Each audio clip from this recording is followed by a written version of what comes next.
আমি আসলে ওই আচ্ছা এই যে আপনার গার্লফ্রেন্ডের আজকে বিয়ে তাই না? ও শিট,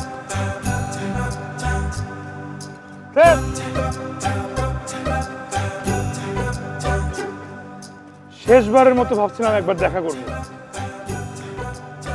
রাগে জিদ্দে দুঃখে কষ্ট নাম্বার আমি ফোন থেকে ডিলিট করে ফেলছিলাম।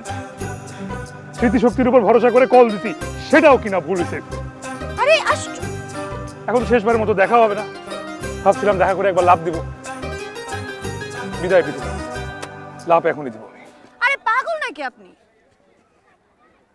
মানে আপনাকে দেখে তো যথেষ্ট হ্যান্ডসাম ছেলে মনে হচ্ছে। শুনেন, সুইসাইড করে স্টুপিডরা, সুইসাইড কোনো দিন সলিউশন না। সময়ের সাথে সাথে সবকিছু ঠিক হয়ে যায়।